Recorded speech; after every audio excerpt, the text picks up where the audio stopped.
Hello. Good afternoon, ladies and gentlemen. Welcome to this panel titled Build the Future, Accelerating Climate-Compatible Infrastructure in Africa.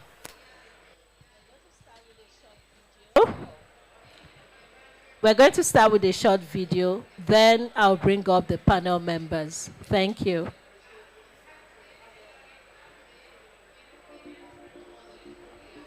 Change is inevitable. Winds perpetually shift, tides endlessly ebb and flow. Humankind has always weathered the storms of change. We have adapted, invented, carved and shaped new ways of living. Today, the world is changing at an unprecedented speed. Never has there been a more critical moment to come together to design, build, and invent, to stand up in the face of climate change and ensure communities across the world have what they need to thrive. In health, in prosperity, in balance with nature. Because one thing remains constant. Everything is connected. From the air, water, and soil to our schools, roads, hospitals, and homes, it's all connected. How we build our cities, towns, and communities will impact the future of the planet and its people for generations to come.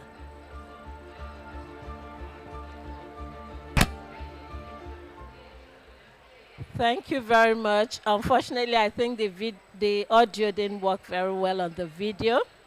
But welcome. My name is the former Charles Mongba, and I'm the Director and Representative for the Ghana Multi-Country Office of UNOPS. And for those that do not know us, UNOPS is the United Nations Office for Project Services. This afternoon, I have the singular pleasure of moderating this panel. And with me, I have 4 panelists. 2 are here in the room with us, and 2 are online. To my immediate left is Honorable Patricia Apiaje. She is a member of parliament in Ghana representing Asukwo in Kumasi. Welcome, Honorable. Sitting next to her is John Pierre Fo. He's Senior Director, Strategy and Investment Relations at Africa 50. John Pierre, you're welcome. Online is Gezila Saraligo, Global Climate Head, International Finance Corporation, PP Advisory. Please, can we bring up our panelists, please?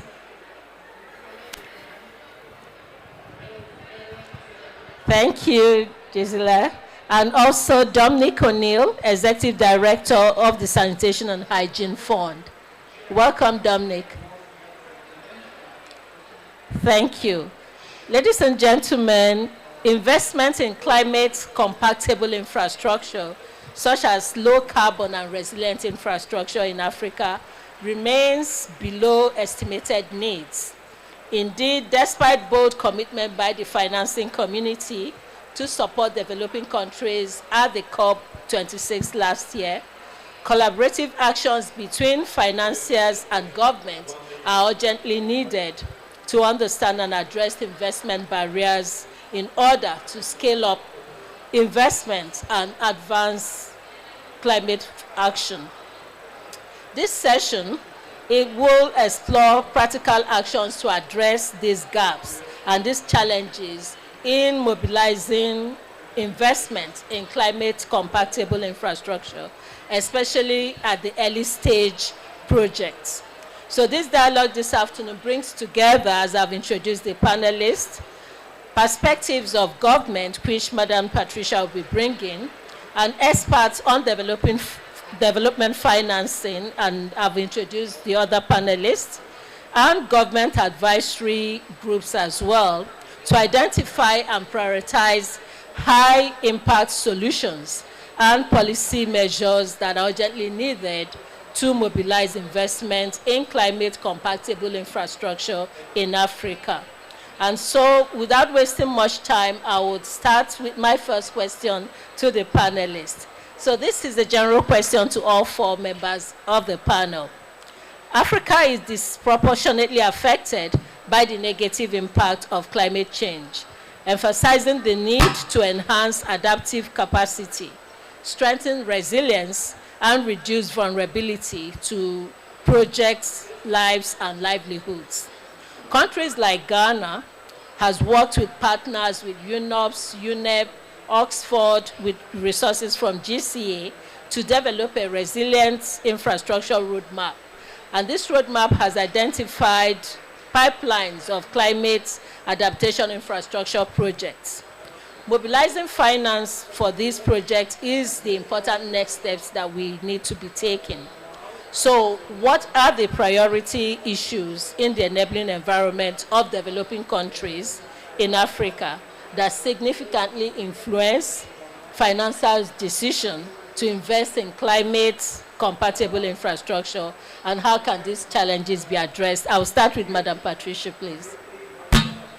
Thank you very much. I'd like to take this opportunity to thank the organizers of this program for having me represent my country at this point in time. And I'm very grateful, and I'd like to welcome all listeners to this particular session.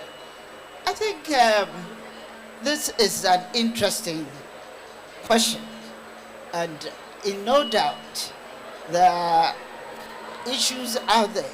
But one of my passionate issues with regards to risk is the lack of relevant climate risk disclosure mechanism.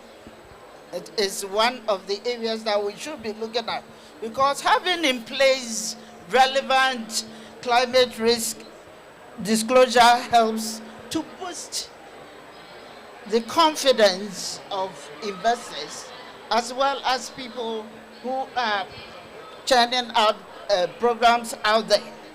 And it is very important that development countries in Africa are adversely affected by climate change, and therefore rely on external investments for economic development.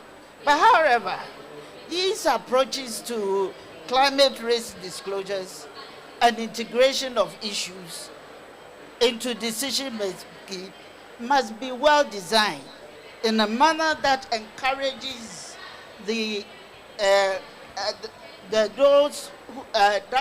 issues that deter investors in approaching these investment drives.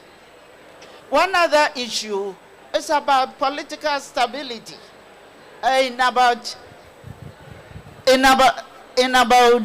some few years back, we wouldn't have been looking at the issue of political stability, because it was almost totally absent from almost globally. Countries seem to be in a very stable condition. But currently, we've had COVID, we've had the Ukraine war, and all the current global issues are posing a very big threat to countries.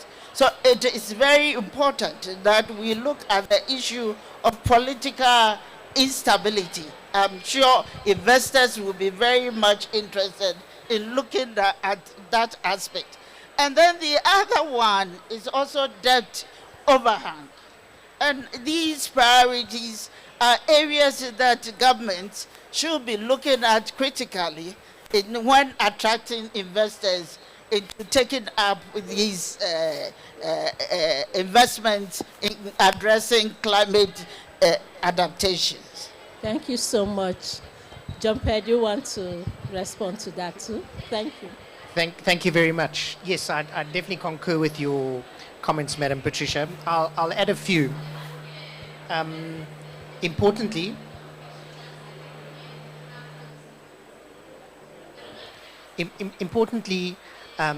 the issues that relate to climate are not dissimilar to issues that rate and feature for general infrastructure as well. Obviously, climate is higher on the agenda and a higher priority list, which is very gratifying to see. So that goes without saying that these issues are not just specific to climate mitigation, adaptation, and resilience. The regulatory environment and the ecosystem within which these projects need to operate is absolutely vital. At the end of the day, an investor wants to complete his or her project and wants to monetize it. Ultimately, that's what it is about. Yes, the net impacts on the climate are absolutely imperative, but it does build down to a financial equation at the end of the day. And the ecosystem around that, from both a public and a private viewpoint, is absolutely vital. Obviously, governmental support and institutional support for off-takers and development of these projects is paramount. To speak to a couple of solutions and maybe distill this a little bit further, feed-in tariffs would be a great idea to be fostered further within the African continent. We've very successfully developed a project here in Egypt called Benban, alongside Norfund and Scartech, that relies on a feed-in tariff system within the Egyptian infrastructure environment. Another rather simple example would be just like investors want to see steady cash flows and returns of those and monetize their investments, so do project developers. So an environment in which the specific country or government where a project is taking place, the early and timely refund of VAT claims would be a great example to increase the working capital cycle of these developers as they look to projects. Very often there are bottlenecks in VAT repayments. As a simple example, that can put a halt on project development. Another example of a solution would be something called the Alliance for Green Infrastructure in Africa, which is precisely that, an alliance looking to play across the complete value chain of development, all the way from upstream project preparation, i.e. the development of policies, frameworks within government, then project development, project ratings, and ultimately institutional support for these projects, ideally from more African pension funds, African sovereign wealth funds, and then global institutional investors. So those would be a couple of points that I would add. So I will go over to online. Yesterday, can you please give us your point? Hi, Chair, I can see you calling me, but I don't know. Do you want me to speak now? Okay, I was actually calling the speakers, but since your microphone, let's start with you then, Dominic. Go ahead. Okay, thank you, Chair. I think, Gazetta, I'll go and then over to you. I can see me on the screen. Thanks. Well, thank you for allowing us to participate virtually. I'm sorry we can't be there in person. It seems like quite an event. My name is Dominic, and I'm the head of the new Sanitation Hygiene Fund, and I mention that because sanitation hygiene is at the core of sustainable and climate resilience infrastructure. My background actually was I was on the board of the African Development Bank for 3 years and oversaw the creation of Africa 50. And I think it's great that Africa 50 is with us today, because I do see the model and the business model and the way of working of Africa 50 is critical to this question. I also worked on in Nepal for many years on disaster and climate resilient infrastructure. And I think the first message I'd say is that every infrastructure investment has to be now climate and disaster resilience built in from the start. In terms of the enabling environment, what we see when we look at the sanitation economy is a lack of investable propositions across Africa. We see a lot of large public sector mega infrastructure opportunities, perhaps with the large utilities. What we don't see, and what investors more importantly don't see, are the opportunities for them to formulate viable and credible investment propositions that are sustainable from a finance perspective, but also climate resilient. And if we look at the terrible damage wrought in Nigeria recently and in Pakistan, we know that any infrastructure, but especially sanitation, has to be, we have to consider the future climatic changes that could affect it. And that any sanitation scheme or water scheme that has not taken account of this could well end up with a very, very short lifespan. So for us, how we approach this matter, and I think the previous speakers have touched on it, it's what's been done in terms of the market shaping and the investment shaping to, on one hand, create the opportunities for investment in Africa, but ensuring that there's a climate lens applied to that, and that there's a sustainability lens in the context of the sanitation economy. That means the circular economy, where investments can not only provide a critical human and social impact, but also an environmental impact through biogas and enhanced feed in agriculture. And I think one of the other ways forward is really taking the application of many may describe as innovative financing to scale. So the de-risking that the Honourable Minister mentioned, de-risking TA, different local currency financial schemes, which will make the pipeline of investments more attractive and more understandable certainly to external investors, but hopefully to national and regional investors as well.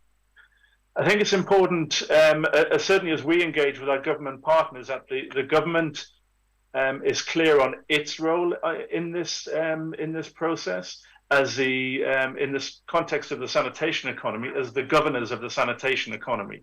So understanding what they can do to enable and grow and take that sanitation economy to scale in terms of more investment into infrastructure to deal with the sanitation challenges. Chair, I'll leave it there because I don't know if I could be heard, and I want to give enough time to Gisela, but thank you very much. Thank you so much. Yes, Dominic, we heard you loud and clear, and thanks for the points that you've raised. So, Gisela, the floor is yours to please bring your perspective.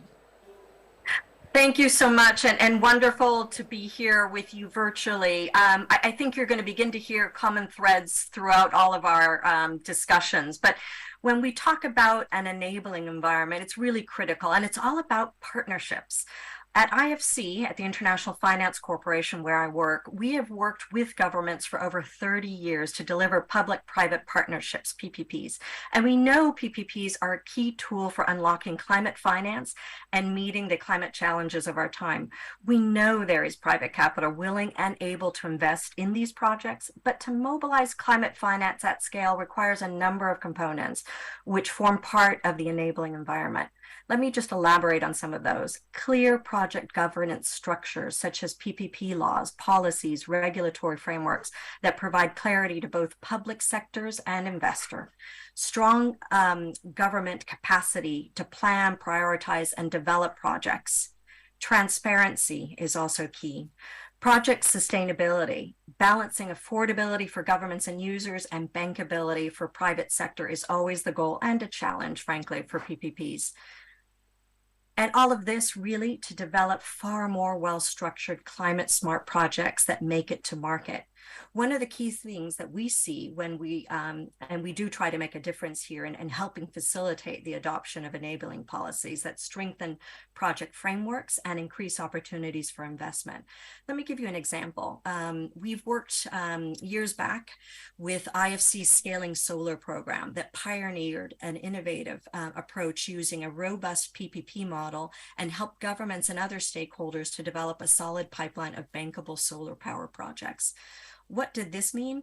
We found that solar power projects in Africa were starting from scratch every time, developing regulations, creating project documents, developing the legal and financial agreements.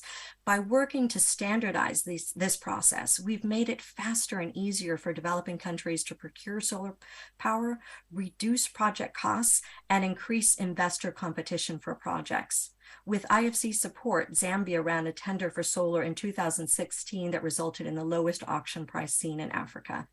this really matters. And we're building these types of programmatic approaches like scaling wind to build off the success of scaling solar. Public sector capacity is also key for delivering quality projects that can unlock climate finance. And we are focused on developing tools and knowledge products across our World Bank Group to build this capacity. For example, just this year, the World Bank Group developed the PPP Climate Toolkit for infrastructure to integrate climate mitigation and adaptation considerations into PPP projects. This toolkit helps governments mainstream climate considerations into projects, aligning different interests and incentives to promote climate smart investments that can tap into rapidly growing market for climate finance and sustainable finance. IFC also helps governments design well-structured, impactful PPPs that enable private capital to be invested where the needs are greatest. And we've done that. Since 2004, IFC's advised and closed on 164 PPP projects that will lead to an expected nearly $42 billion in private financing. This is what is critical, and partnerships are really a critical component of the enabling environment and really delivering on climate change goals. Thank you, and over to you. For your points. Thank you so much, raising that critical role of partnerships and strong national systems to deliver. So now I'm going to come directly to each of you with a specific question for each one. We'll start with you again, Madam Patricia. And so with the use of modeling and risk assessment tools, the government of Ghana, in collaboration with the partners I mentioned before, UNOPS, UNEP, Oxford, and with financing from the GCA, has developed 35 priority adaptation options as opportunities for investment in climate resilience. What steps has the government of Ghana put in place to take forward adaptation projects in Ghana? What are the challenges and what support do you need? Because you're at COP, there are partners here that can help. Thank you very much. The government of Ghana, has always continued to demonstrate that its commitment to enhance climate capability and resilience in its development agenda. Our president has been a champion and he's always committed to this. So with the collaboration that you have mentioned, we have identified 3 different sectors in which we are going to pursue. We have narrowed our plan to 3 specific sectors. And we are talking about energy, housing, transportation, and water and sanitation. These are the areas that we have narrowed it. If we are prioritizing, I think one of the priority areas will be the energy sector. That is rather ready to ensure that we can take off. In the energy sector, currently, there's a promotion. The government has taken a specific plan of capacity markets, developing a capacity market, whereby we can establish electricity markets, and this can actually help to somehow spread the risk that is associated in investment pursuits. So it is very important. Very soon we will be launching, the government will be launching this capacity market to deal with the risk factor which I've already mentioned, because it is very important that investors are comfortable and can actually resonate with us what they want to support and what we can also give out. It becomes very clear for each of the partners to know exactly what the risk factor is, and the risk factor will be spread all over the place. One other solution that I can see clearly is to have a dedicated insurance package that will be sold out there to ensure that we can do business without going back on our promises. So much.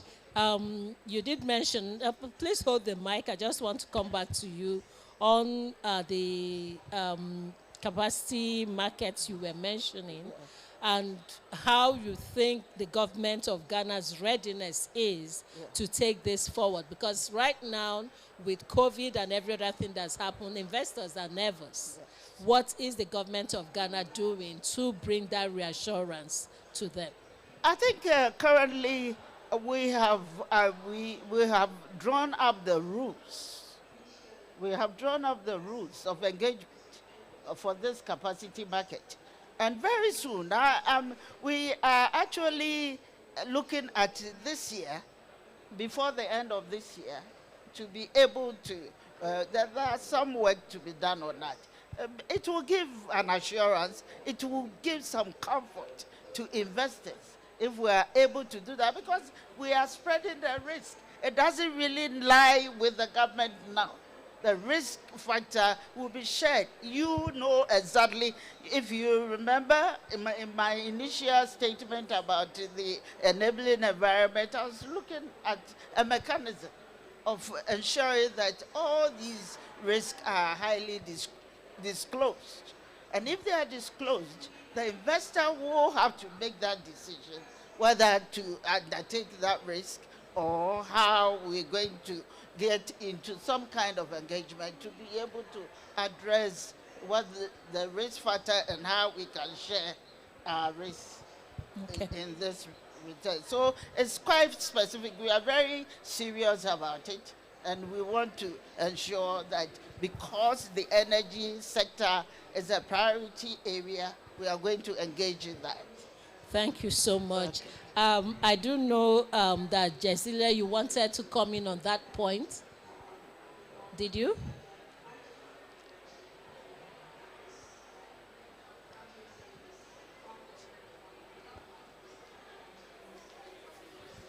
You're Okay, on you're mute. muted. Sorry. Can you hear me now? Yes, we can. Wonderful. So on adaptation, let me say this. There is an urgent need to scale up investments in resilience and adaptation to manage the adverse impacts of climate change. We're seeing the devastating effects around the globe with loss of life, impact to infrastructure, and overall impact on the economy. So I think one key message that I want to say today is spending now on adaptation measures can help both public and private sector avert losses. This is critical. Financing for both adaptation and mitigation, climate mitigation, are critical components. It's not one without the other. Building infrastructure assets of the future, I think, will need to take both these aspects into account. Building assets that not only help reduce our greenhouse gases, but can also address climate resilience to withstand the impacts we are already seeing around the globe and causing so much devastation. Again, at IFC, climate mainstreaming in PPPs starts upstream with governments. We help public sector clients attract private investment and finance to reach Paris Agreement goals through PPP project development, design, and tendering, as well as capacity building. We are working to embed climate mitigation and considerations early on in PPP structuring to consider design options that build in options for climate resilience, capture GHG emissions reductions and opportunities, incorporate climate KPIs, and also add in requirements, for example, on green building certifications that could add energy and resource efficiencies into infrastructure and social sectors. These changes help to enhance the ability of the PPP asset to build climate resilience and address mitigation, while at the same time enabling the project to tap into climate sustainable finance market, bolstering its bankability. Investors are looking to invest in assets that address climate change, balancing risk and reward. Undoubtedly, PPPs and structuring will need to be attentive to ongoing evolution, which will likely see changes in insurance, in force majeure clauses, and other critical aspects of PPP structures and concession contracts as they potentially change over time. It is a rapidly evolving field, and we will need to adapt along with it. It's all about decision-making in uncertainty. Moreover, I think we also need to focus on some other key aspects. Look at scaling blended concessional finance to help attract private investment in adaptation and resilience projects, support countries in developing national adaptation investment plans like Ghana has done, expand the use of labeled financial instruments for climate-related projects. And what do I mean by that? What we're seeing is an expanding market of last year 1.6 trillion in green, blue bonds and loans, and sustainability-linked bonds and loans. This is critical market. Finally, really to develop a pipeline of bankable adaptation and resilience projects in emerging markets. It is important to also note that not all adaptation and mitigation efforts need to add cost to a project, particularly when looking at the whole of life costs, factoring in risks and associated costs due to climate change. In fact, more and more, we're also looking at nature-based solutions to provide cost-effective means to achieve both adaptation and mitigation goals, which are relatively low cost. So if I have to leave you with some thought again, innovation will continue to drive change, and nowhere is this more apparent than in climate change. But we must invest now to really avert losses that we are seeing today and hopefully will not see in the future. Thank you. So much, Jesile. So I come back to you, Jean-Pierre. As we have heard, support from the finance community is critical to prepare and implement adaptation projects to promote climate resilience in Africa. Africa 50 has been playing a key role in facilitating the development of infrastructure projects and mobilizing public and private sector finance.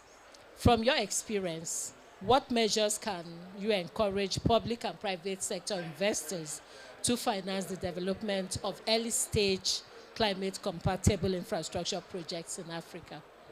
Sure, happy to talk on that. I think we have covered quite a lot on the public side already, so I'll come back to that. But on the private side, and as you refer, Africa 50 over 5 years worth of investment has made 16 different investments. 3 of those were they weren't even projects yet, they were initiatives. Taken all the way from an initiative now today to something that's generating megawatts onto a grid in a country. And how have we done that? We've done that by having a dedicated internal team doing project development that we understand is going to be a loss leader at times. So taking that on board and understanding that requirement is not going to be money making from the beginning. How do you do that? You take a longer term view. You invest into the future by doing upstream project preparation, working with governments, regulators, municipalities, local communities to ensure that they understand the impacts of those projects, understand the benefits of those projects, and importantly for local communities, because we have learned that if the local community doesn't support your project will fail, undoubtedly so. These local communities are very often in remote places, are very poor communities. They're going to see a lot of trucks arriving, carrying cement, wind turbines, turbines in general, and want to know how they can participate, how they should participate in these initiatives. So bringing them along is absolutely paramount. So that upstream project development is critical alongside community involvement and having a longer term view by investing into the future and understanding that project development, although very successful, there's still a huge drop-off in projects that get to bankability and some type of financial close. So those are some of the instruments or methods that we used. On the public side, I think we have covered a lot of it. I spoke a little bit about tax incentives. Colleagues from the IFC and others have given great examples of policy frameworks and the likes. The point I'd like to leave you with is that there are organizations, not only our own, but others, that are operating in these frameworks. And we should be celebrating the successes of those, because there are bankable projects out there that have come to bankability, that have made differences in Ghana and other parts of the African continent. And we should be celebrating those and leveraging experiences. So the model is working. It's not 100% correct. There's better policy and better frameworks that are required, but people are operating in that model and making a meaningful difference, investing, making a meaningful difference on climate mitigation and change. Still hold the mic. Let me just, because in the audience we have people from the government of Ghana, and they would be wondering, how do they get to Africa 50? What is the process of engaging with you? So do you want to talk a little bit about that? Sure, maybe I can make that real already. So Africa 50, as Dominic has mentioned, is funded principally by African governments. 29 African governments have given us a fair amount of capital. Ghana is one of our shareholders already, and we've got a project in Ghana as well. So Africa 50 is for Africa, by Africa, and it's for Africa, but by African governments as well. So 29 African countries, the AFDB and 2 African central banks make up the 880 odd million dollars that we've got to spend to bridge the infrastructure gap on the continent. And obviously in bridging that gap, we want to do the right thing from a climate point of view as well. So those colleagues in the room from Ghana are already shareholders and already participating in the 16 investments that we've made. Okay. Thank you so much. Okay. Yes, I'm happy you mentioned that one of the requirements is to ensure that right from the inception stage you engage the communities. And probably that is one of the reasons why Ghana, we don't really need project assessment at this stage. Because right from day one when we were coming up with the NDCs, we have always engaged the communities. And we have all identified these programs, and they are ready to support the system. So I think you are the right people that we have to engage with the program lineup to be able to assess the climate fund for resilience and sustainability. Thank you so much. That was why I was saying, we need to establish that, because probably one thing we've seen in countries that sometimes one part of government is not talking to the other. And so you have MDAs, ministries, departments, and agencies running around looking for how to move their concepts to feasibility and get a bankable option out there, and they don't know where to start. So it's good that. So I'm coming to you online, Dominic, and I would like to, ask you a question around how we can get effectiveness in Africa. So another layer to bridging the finance gap for climate. I don't know if you can hear me, Dominic. Please nod if you can. Okay, thank you. So another layer to bridge the finance gap for climate compatible infrastructure is the direction of finance flows. We see that the flow of finance to sectors like sanitation sector is slower. I used to work in the water sector, and we used to say we're not the donor darlings. So compared to other sectors, despite the importance for addressing the climate crisis, what are the challenges faced in mobilizing finance for sanitation projects? And can you provide some examples of scalable solutions that have been effective in Africa from your experience? Thank you, Chair. I've got that. I think there's some interference, but hopefully you can hear me okay. Can I go ahead? Dominic, did you hear the last bit of the question? Yes, I did. Okay, so please, can you tell us from your experience of scalable solutions that have been effective in Africa from your experience in SH? So, thank you, Chair. Over the last 12 months, as the fund has been coming into existence, we've been talking to a lot of investors, both public MDB-based investors, but also private sector, and understanding why they aren't looking more towards sanitation and hygiene and menstrual health, the three together, as an investable option for them. And I think both Gazelle and Jean-Pierre alluded to this about the upstream work that needs to happen.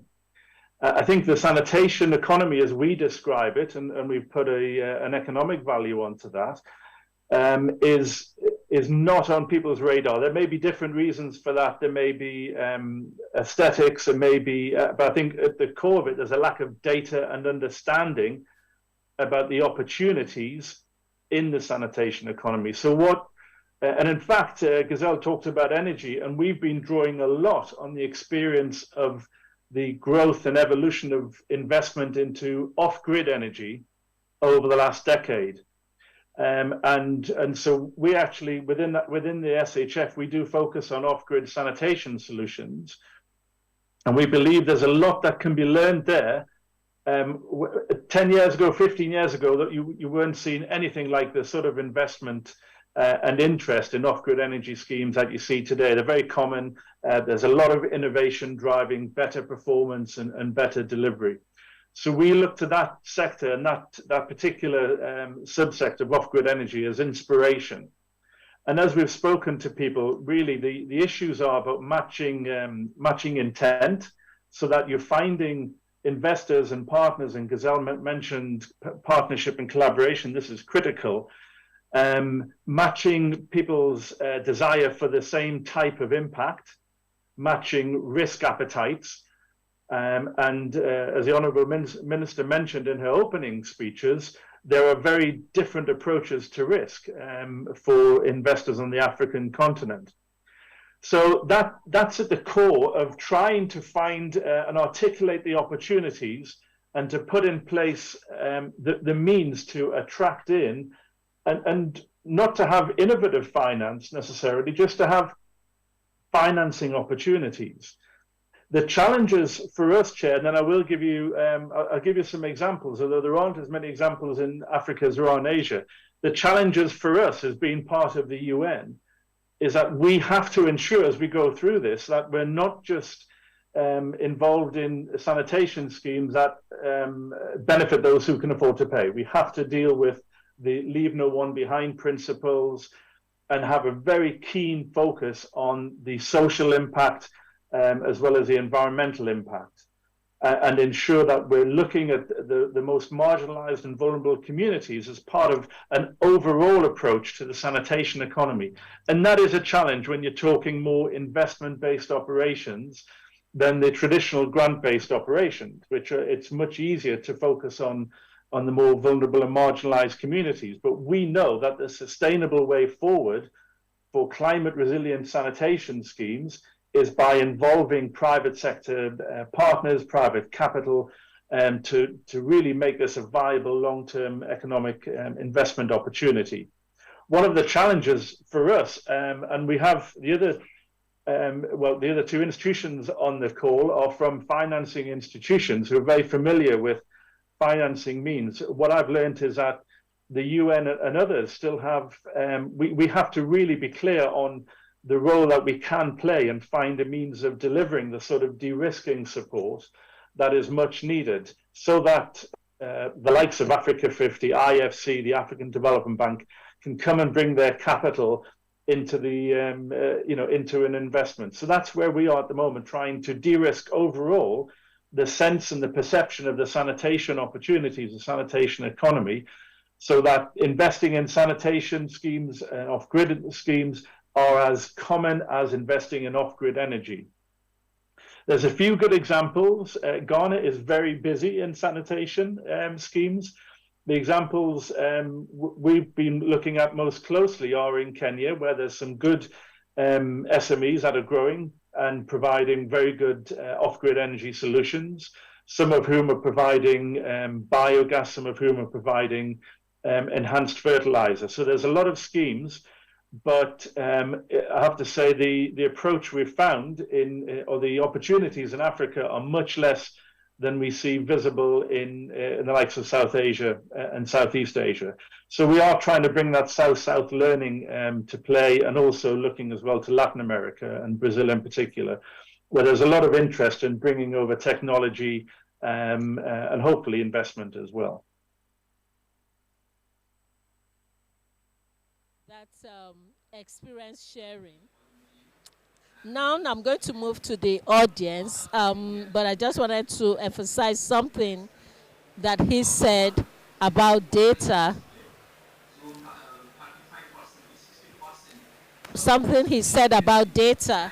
Earlier on in the day, in one of the meetings that our executive director in UNOPS, Jens, had, he mentioned the fact that because the data is not always visible to decision makers, they are not able to make that long-term decision in terms of how, climate investment is going to contribute to the well-being. Not just, it's generating electricity, but it's also meaning that somebody is not inhaling smoke from kerosene and infecting their lungs, making them downtime for work or other productive activities. So we really need this data out there to indeed help decision makers. I'm going to open it up now to ask colleagues in the audience and anyone that has any question for any member of the panel, both those online and those here with me.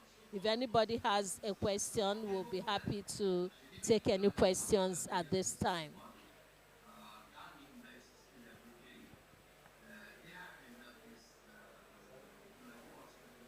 Do we have any question from anyone? I'm not able to monitor those online to know if there is any question from the online participants either.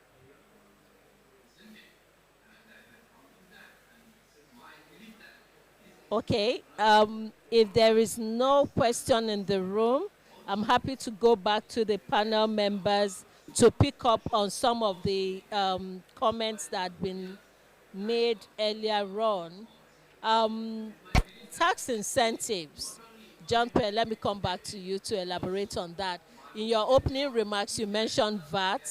What are those other tax incentives you think that would enable investments into the country, bearing in mind that looking at the SDGs, at least SDGs 1 to 6, the countries have responsibility to put their own financing to deliver basic services to their people. And therefore, they need those taxes and cannot always provide tax holidays to investors. So how do you balance the need for the countries to mobilize resources from tax and also creating those tax leeways that attract investments?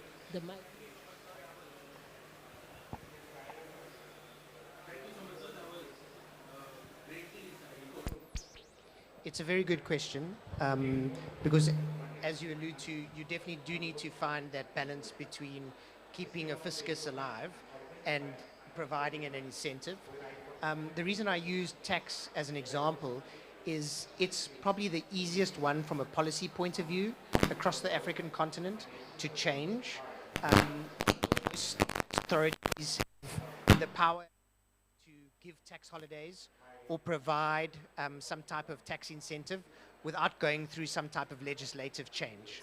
So that's an easy lever that the public authorities can pull in terms of creating an incentive. That incentive can be reduction on import duties, as an example, or simple from a cash flow point of view, narrowing the payment horizon of VAT refunds, or ensuring that VAT refunds are paid within the stipulated time.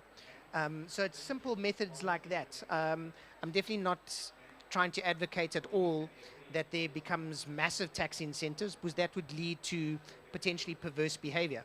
You'd rather want to just tweak and provide a little bit of an incentive on easy things such as cash flow management or some type of import duty relaxation when it is for a specific project that meets specific types of requirements. Those would be two practical examples. Okay, thank you.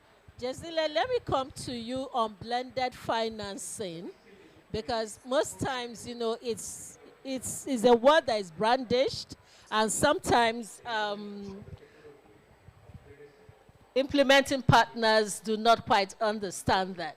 It seems to be staying amongst the converted the group of financing institutions. Can you, give a layman's explanation of what it is that countries are looking at when they're talking about blended financing? Thank you. Thank you. It's interesting in various projects where we may have issues with creating bankability in the structures, we may need to look at different layers of financing components. And in doing that, bring in blended finance to really make the project viable and bankable. Let me give you an example. For example, in Senegal, we've been advising on the Dakar Bus Rapid Transit PPP. It's the first international BRT in Africa to use 100% electric buses. By deploying blended finance and grants to help cover the large capital costs for this new e-mobility infrastructure, we've been able to improve the viability and sustainability of the project, and also keep the fares low. Because it's also that balancing game between investor returns and consumer tariffs and affordability that we always have to keep in mind to really make the project viable. So we have advanced with that. This really brought down the costs and risks for the investor, which also resulted in the lower fares for the commuters, ensuring people's access to the quality and affordable and fast public transport, and looking to really help transition transport sectors there. So that's one example of looking at blended finance, and it can be a mezzanine debt, meaning it's not the highest level of debt. It can also involve guarantees from the World Bank that create opportunities to kind of balance the risk rewards and cover certain risks, contractual risks as well. So it means a number of things there, and you're hearing it more and more applied into making projects affordable, viable, and sustainable. And I suspect Dominique might have more to say on that as well. Thank you so much. So, Dominic, you're smiling. I would now begin to close this session. So, over to you, Dominic. Can you maybe say a little bit more on the blended financing and leave us with your last thoughts? Thank you. Well, thanks. I think Ghazala and Pierre are and Jean-Pierre are the clear experts on blended finance. I know it's something that we know that's what's required to be able to innovate and to be able to think at scale. What I did want to do, Chair, is just leave you. You mentioned data, and I think that was a really important part for us in terms of finding partners and potential investors into the sanitation economy. And it isn't just that the data isn't there; it's not always openly available. And I think it's something we're looking at very keenly with different partners, because that's what drives investments.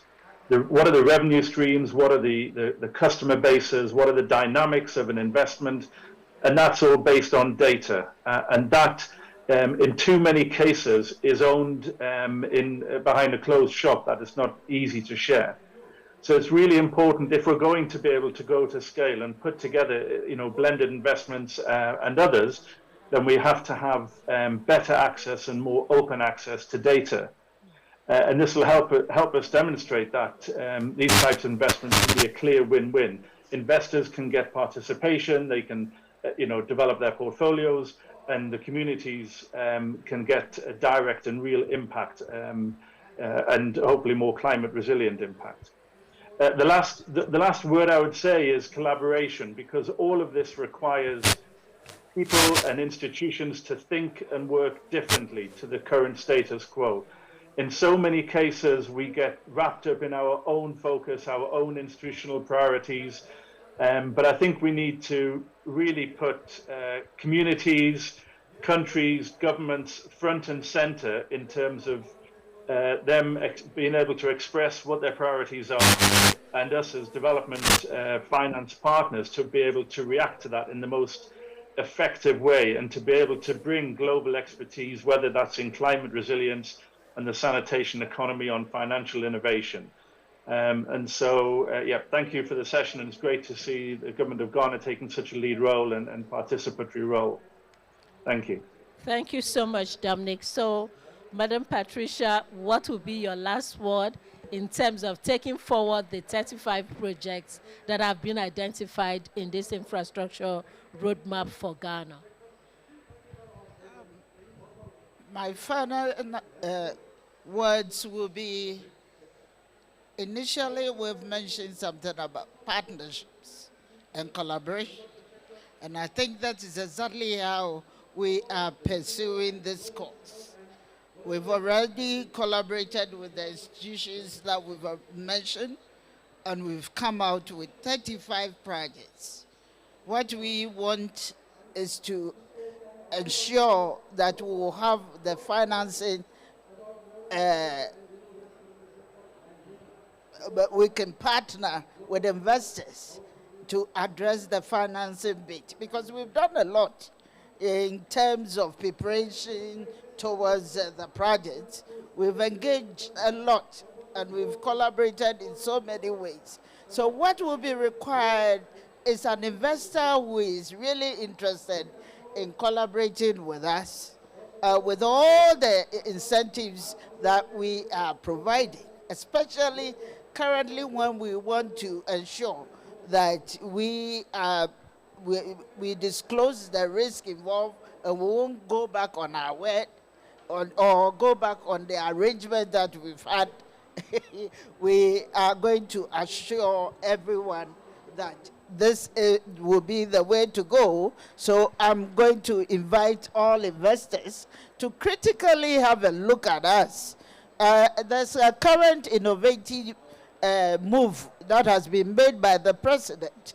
In Ghana, we have a group called the 100 Club 100 group. They are into social, what do you call the social,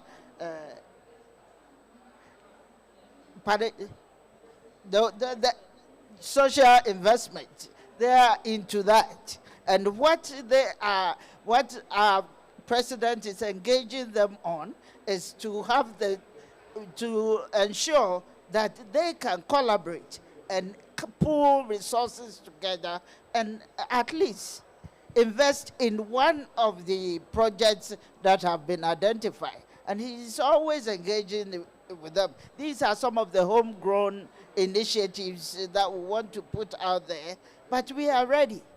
My last words are, we are ready.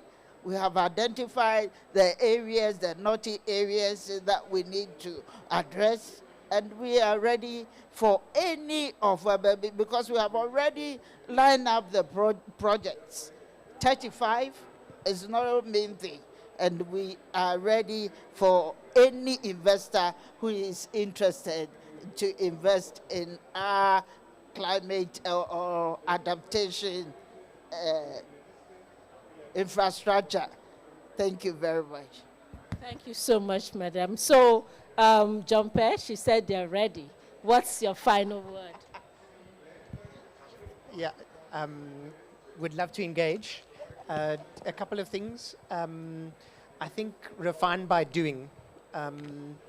Don't try and get the perfect policy or the perfect ecosystem in place, etc. Implement and do it, and then refine it. Refine by doing would be one. We need speed and scale, and akin to that is leverage. Speed and scale in terms of the demands of Mother Nature and what we're doing to our climate. But also there are initiatives underway, there are investments being made, there are projects getting through to bankability. Leverage the participants in those going forward. We don't need to reinvent the wheel. Ghana can learn from Africa 50, but it can also learn from Nigeria, it can learn from Egypt, etc. So creating a collaborative alliance type of approach is vital, but there is action underway is what I would leave with. Well, thank you so much. We've had it all. The fact that there are challenges around relevant climate risk disclosure, and these have basically scared investors away. But Ghana is assuring us that they are putting that in place. We've heard that partnership is key, and also collaboration and moving innovative financing by de-risking investment and mobilizing blended finance to provide the resources needed to implement the project. I would like to thank my panelists, starting from Madam Patricia, and thank you for coming all the way to Egypt and being part of this panel. Jean-Pierre, thank you so much. But also to my panelists online, Jesilia and Dominic, thank you so much for the points that you brought out to this. And on behalf of the organizing team at UNOPS, Tolu, Sam, and the rest of the team, I thank all of you for participating and being a member, listening to us this evening. Thank you very much and have a good evening.